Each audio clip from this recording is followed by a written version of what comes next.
Good evening guys. स्वागत है आपका मेरे यूट्यूब चैनल आईसीटी सॉल्यूशन में।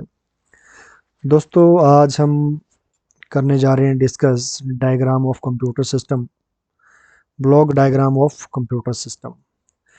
कंप्यूटर सिस्टम को अगर डिस्क्राइब करना है तो आपको पूरा का पूरा ब्लॉक डायग्राम आपको कंप्यूटर सिस्टम का पता होना चाहिए।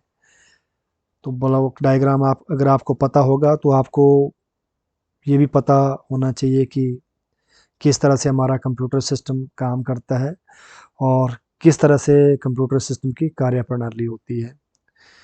तो देखिए, इसमें क्या रहता है कि इसमें 3 यूनिट रहती है जो कंप्यूटर सिस्टम के ऊपर काम करती है। सबसे पहले है इनपुट यूनिट, दूसरा है सेंट्रल प्रोसेस यूनिट, तीसरा है आउटपुट यूनिट। यहाँ नीचे एक सेकेंडरी स्टोरेज डिवाइस का भी वो बनाया गया है, जो कि ये भी कैटेगरी के अंदर आता है। हमारा ये मेमोरी यूनिट के कैटेगरी के अंदर ही आता है, जो कि पार्ट है सेंट्रल प्रोसेस यूनिट का ही। तो देखिए दोस्तों, क्या होता है कि इनपुट यूनिट के द्वारा हम कंप्यूटर सिस्टम को डेटा देते हैं, कंप्यूटर सिस्टम को हम आदेश देते हैं। तो इनपुट यूनिट में अक्सर आपने देखा होगा कीबोर्ड और माउस, तो आपने देखे ही होंगे। उनके माध्यम से हम डेटा को या इंस्ट्रक्शन को प्रोसेसिंग के लिए फर्दर भेजते हैं सीपीयू के लिए। तो सीपीयू क्या काम करता है? सीपीयू उसको प्रोसेस करके आउटपुट हमें जनरेट करता है। तो इनपुट यूनिट से ही हम आदेश देंगे। तो आदेश देने का एक जरिया, एक माध्यम होता है। वो हम कंप्यूटर सिस्टम के अंदर जो भी प्रोग्राम या सॉफ्टवेयर इंस्टॉल किया होगा उसको ओपन करेंगे और उसके अंदर हम डाटा डाल के, जब डाटा डालेंगे तो वो डाटा फर्दर प्रोसेसिंग के लिए सीपीयू में जाएगा। सीपीयू उसको प्रोसेस करेगा और आउटपुट यूनिट के लिए भेज देगा। तो इनपुट डिवाइसेस आपने कीबोर्ड और माउस तो देखा होगा। इसके अलावा डिपेंड करता है हमारे पास किस किस तरह की इनपुट डिवाइसेस है। तो डाटा का भी अपना अपना रूप हो सकता है। डाटा चाहे वो टेक्स्ट में है, चाहे वो ग्राफिकली है, चाहे वीडियो में फॉर्मेट में है, वो किसी तरह का भी फॉर्मेट में डाटा हम सेंड कर सकते हैं, तो वो डाटा कहलाएगा। तो ये डिपेंड करेगा कि हमारा इनपुट डिवाइस क्या है, तो उसके माध्यम से हम कंप्यूटर सिस्टम को हम आदेश देते हैं। अब मैं इसका एक एग्जांपल दे देता हूँ। अगर तो आप फोटोशॉप एडिटर है तो आपके पास हो सकता है इनपुट डिवाइस कीबोर्ड और माउस तो है ही है। इसके अलावा हो सकता है कि आपका कार्ड रीडर यहाँ पे लगा हुआ हो, या कोई फ़ोटो एडिटिंग कोई और भी इनपुट डिवाइस हो सकती है जो जिसके माध्यम से आप इनपुट दे सकते हो। और वो डाटा उनके सॉफ्टवेयर में खुलेगा। सॉफ्टवेयर एक प्रोग्राम होता है, उसके अंदर हम उसके माध्यम के द्वारा ही हम डेटा डालते हैं और सीपीयू उसको प्रोसेस करके हमें रिजल्ट दिखाता है। तो इनपुट यूनिट आपने पढ़ लिया है। अब आगे आता है हमारा central process unit. Central process unit जो है, ये तीन तरह के इसके अंदर 3 तरह के मुख्य कंपोनेंट होते हैं, जिसमें है कंट्रोल यूनिट, एएलयू और मेमोरी यूनिट। तो मेमोरी यूनिट की कैटेगरी के अंदर ही हमारा सेकेंडरी स्टोरेज डिवाइस भी आता है। तो कंट्रोल यूनिट क्या है? ये एक मैनेजर का काम करता है, ये कंट्रोलिंग का काम करता है। किसको मैनेज करेगा, किसकी कंट्रोलिंग करेगा? जो इनपुट के माध्यम से जो डाटा आया होगा वो चेक करेगा कि ये जो डाटा है वो किस तरह का डाटा है। क्या वो सिंपल डाटा है? तो वो क्या काम करेगा, उसको सिंपल डाटा के ऊपर प्रोसेसिंग करके उसको फर्दर आउटपुट उसकी दिखा देगा। ये चेकिंग करेगा डाटा की कि किस तरह का डाटा है और किस तरह का सॉफ्टवेयर इसने ओपन कर रखा है, उसके माध्यम से हम डाटा डाल रहे हैं। तो अगर ये देखेगा कि अगर तो डाटा अर्थमेटिक लॉजिक यूनिट, मतलब जिसके अंदर अर्थमेटिक काम करवाए जा रहे हैं। अर्थमेटिक काम मतलब जिसमें के अंदर प्लस माइनस मल्टीप्लाई डिवीजन या लॉजिकल ऑपरेशन करवाए जा रहे हैं, तो वो डाटा कंट्रोल यूनिट को भेज देगा। इसका मैं एग्जांपल देता हूँ। अगर मान के चलिए अगर आपने टैली का सॉफ्टवेयर ओपन कर रखा है तो वो देखेगा कि टैली के अंदर तो सारा जिसके अंदर प्लस माइनस मल्टीप्लाई डिवीज़न या अर्थमेटिक के काम होते हैं, तो कंट्रोल यूनिट चेक करेगा कि डाटा जो है वो टैली की एप्लीकेशन के अंदर डाला जा रहा है और टैली के अंदर क्या होते हैं, अर्थमेटिकली काम होते हैं। तो वो क्या काम करेगा, वो डाटा आगे फर्दर एएलयू को भेज देगा, अर्थमेटिक लॉजिक यूनिट को। अर्थमेटिक लॉजिक यूनिट उसके ऊपर एक्शन परफॉर्म करके वापस उस डाटा को कंट्रोल यूनिट में वापस कर देगा। फिर कंट्रोल यूनिट देखेगी कि अब ये डाटा आगे फिर मेमोरी यूनिट में भेजना है या सीधे आउटपुट के लिए आगे भेज देना है। अगर उसको लगता है कि यूज़र फर्दर फिर इसके ऊपर डाटा डालेगा तो वो फिर यूज़र से इनपुट एक्सेप्ट करेगा, फिर उसके बाद वो फिर एएलयू के पास भेज देगा, एएलयू इसके ऊपर एक्शन परफॉर्म करके फिर कंट्रोल यूनिट को भेज देगा। जब ये सारा काम हो जाएगा तो उसके बाद ये फर्दर फाइनली हमें आउटपुट यूनिट के अंदर डाटा भेज देगा और हमें इसका रिजल्ट दिखा देगा। रिजल्ट कहाँ पे दिखाएगा, एक तो मॉनिटर पे दिखाएगा, दूसरा अगर आपको लगता है कि मैंने प्रिंट आउट ले लेना है टैली के बिल का तो आप उसका प्रिंट आउट प्रिंटर के ऊपर भी निकाल सकते हैं।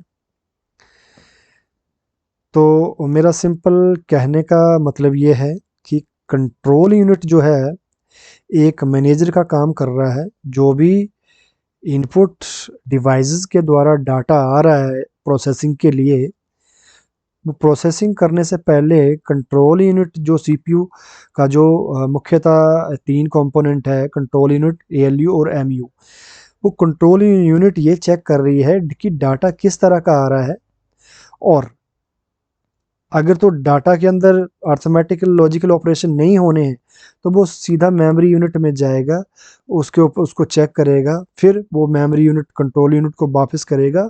फिर वो अगर मेमोरी यूनिट को भी लगेगा कि ये प्रोग्राम बंद कर देना है या जो भी प्रोग्राम उसने ओपन करा था उसको बंद कर देना है, तो वो कंट्रोल यूनिट देखेगा और उसको बंद करना कर देगा। और डाटा आपका सेकेंडरी स्टोरेज डिवाइस में, वो जो आपकी एप्लीकेशन होती है टैली की, वो सेकेंडरी स्टोरेज डिवाइस से ही ओपन होती है और वो आपकी चलने के लिए मेमोरी यूनिट के अंदर आती है। मेमोरी यूनिट मतलब रैम के अंदर आती है। तो कहने का मतलब ये है, कंट्रोल यूनिट जो है एक मैनेजर है, ये चेक कर रहा है कि अगर तो आपका अर्थमेटिक लॉजिकल ऑपरेशन होने हैं तो वो सारे के सारे एक्शन परफॉर्म करने के लिए एएलयू को भेज देगा, एएलयू फिर फर्दर कंट्रोल यूनिट को भेज देगा। कंट्रोल यूनिट को लगता है कि अभी भी इसके ऊपर कुछ और का प्रोग्राम होने या मेमोरी यूनिट से रिलेटेड काम है, तो वो टेम्परेरी मेमोरी जहाँ रैम होती है वहाँ पे भेज देगा। रैम के बाद फिर डाटा आपका कंट्रोल यूनिट में आ जाएगा।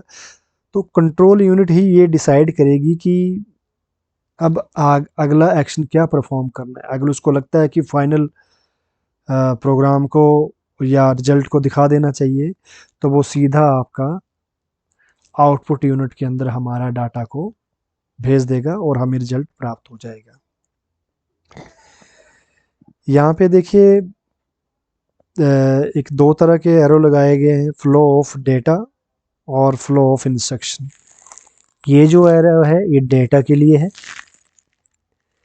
जो बिल्कुल थिक या बोल्ड है, और दूसरा है फ्लो ऑफ इंस्ट्रक्शन, इंस्ट्रक्शन के लिए इस एरो से बताया गया है या समझाया गया है। तो इसका भी मैं आपको मतलब समझा देता हूँ। फ्लो ऑफ डाटा, अगर तो डाटा हमारा एक जो हम इनपुट यूनिट के द्वारा हम एक तो डाटा को इनपुट दे सकते हैं, दूसरा हम इंस्ट्रक्शन के माध्यम से भी इनपुट दे सकते हैं प्रोसेसिंग के लिए, सीपीयू के लिए। तो अगर आपका जो डाटा है वो डाटा जब आप डालोगे ना तो इसके लिए देखिए बैक एरो नहीं लगा हुआ है यहाँ पे। डाटा डाल दिया आपने किसके अंदर, सॉफ्टवेयर के अंदर। जो आपने सॉफ्टवेयर ओपन कर रखा है सेकेंडरी स्टोरेज डिवाइस से, वो चलने के लिए मेमोरी यूनिट में आया हुआ है रैम के अंदर, और उसके द्वारा आप डाटा डाल रहे हो। तो उसके ऊपर ये एक्शन परफॉर्म होने के बाद आपका डाटा फाइनली एग्जीक्यूट होने के बाद आपका ये आउटपुट यूनिट के अंदर डाटा आपका चला जा रहा है। ठीक है। दूसरा है ये वाला एरो। तो दूसरा क्या है, हम इनपुट के माध्यम से इंस्ट्रक्शन को भी दे सकते हैं। मतलब हमारा जो प्रोग्राम है, हम प्रोग्राम क्रिएट करते हैं, जो सॉफ्टवेयर डेवलपर होते हैं वो प्रोग्राम क्रिएट करते हैं, तो वो प्रोग्राम जब एग्जीक्यूट होते हैं वो तो इंस्ट्रक्शन के माध्यम से एग्जीक्यूट होते हैं। मतलब अगर एक प्रोग्राम बनाया हुआ है, उस प्रोग्राम के अंदर सेट ऑफ इंस्ट्रक्शन लिखी हुई है कि इस इंस्ट्रक्शन में हमने ये करवाना है, इस इंस्ट्रक्शन में हमने ये करवाना है, इस इंस्ट्रक्शन में हमने ये करवाना है। जब वो एग्जीक्यूट होने के लिए जाती है तो वो इंस्ट्रक्शन पहले इनपुट यूनिट से बारी बारी यहाँ पे जाएगी, वो कंट्रोल यूनिट के पास जाएगी। कंट्रोल यूनिट चेक करेगी कि वो इंस्ट्रक्शन कहाँ को जानी है।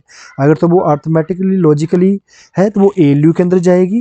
अगर यहाँ से एक्शन परफॉर्म करने के बाद फिर कंट्रोल यूनिट चेक करेगी कि फर्दर यूजर्स के द्वारा फिर वैल्यू उस इंस्ट्रक्शन के अंदर डाली जानी है, तो वो फिर वापस इनपुट यूनिट के द्वारा उसके अंदर डाटा डाला जाएगा। या सेकंड इंस्ट्रक्शन यहाँ से एग्जीक्यूट होने के लिए आएगी, कंट्रोल यूनिट चेक करेगी कि वो इंस्ट्रक्शन क्या एएलयू के लिए जानी है या मेमोरी यूनिट के लिए जानी है या सीधे ही आपका आउटपुट यूनिट के अंदर जाना है। तो ये दोनों तरफ से इसको डिनोट किया गया है। देखिए इस इंस्ट्रक्शन को, फ्लो ऑफ इंस्ट्रक्शन को, दोनों ये जो एरो बनाए गए हैं ये वाले, इसका जो मुंह है दोनों तरफ है।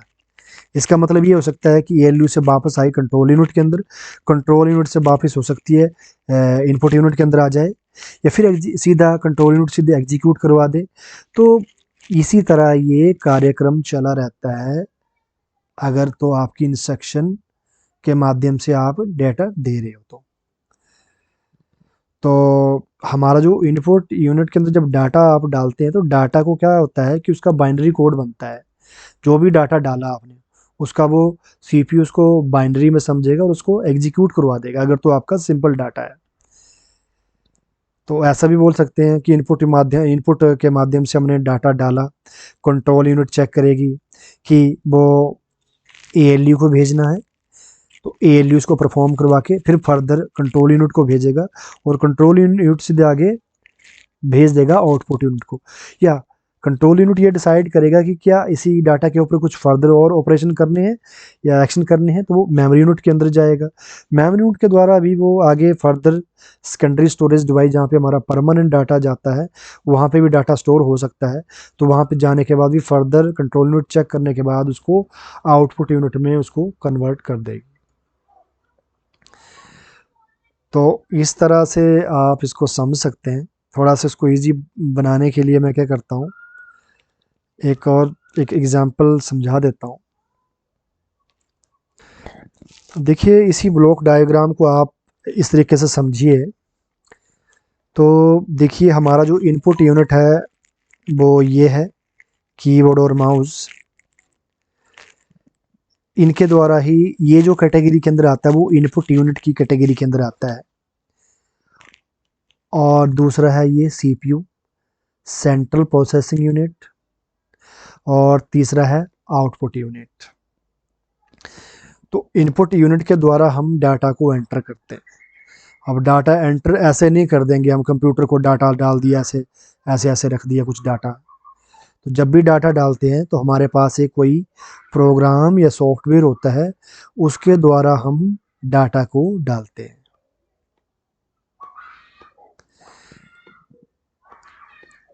तो कोई भी सॉफ्टवेयर हम ओपन करेंगे, उसके अंदर जैसे सीरियल नंबर, फादर नेम, या जो भी सॉफ्टवेयर जिस भी कैटेगरी का है, चाहे वो ये सॉफ्टवेयर अकाउंटिंग का है, चाहे वो ये सॉफ्टवेयर फोटोशॉप का है या वीडियो एडिटिंग का है, तो ये डिपेंड करता है हमारा जो भी किस भी कैटेगरी का सॉफ्टवेयर हो सकता है। मैं एग्जांपल दे देता हूँ, यहाँ पे ये टैली का सॉफ्टवेयर हमने ओपन कर रखा है। तो जब सबसे पहले जब हम इनपुट देंगे तो इनपुट ये इस सीपीयू के अंदर, इस सीपीयू को मैं, इस मशीन को मैं ऐसे आपको ऐसे दिखा देता हूँ कि इसके अंदर ये जो डिब्बा है, कैबिनेट है, इसके अंदर कंट्रोल यूनिट, एएलयू और मेमोरी यूनिट, यहाँ पे 3 कंपोनेंट बने हुए हैं। ये कंट्रोल यूनिट आ गया, एएलयू आ गया, ये मेमोरी यूनिट आ गया, ठीक है। और इसी डिब्बे के अंदर हमारा एक परमानेंट स्टोरेज डिवाइस होता है जिसको हम हार्ड डिस्क बोलते हैं, जहाँ पे डाटा हमारा परमानेंट स्टोर रहता है, ठीक है। अगर इसको ओपन करेंगे तो सारी चीज़ें यहाँ पे मिल जाएगी। तो जब सबसे पहले आदेश आता है वो कंट्रोल यूनिट के पास आएगा। अब कंट्रोल यूनिट देखेगी कि सबसे पहले जब हम ये यूजर इंस्ट्रक्ट ये आदेश देगा टैली को ओपन करने के लिए, तो टैली आपकी यहाँ पे परमानेंट स्टोरेज डिवाइस में स्टोर है।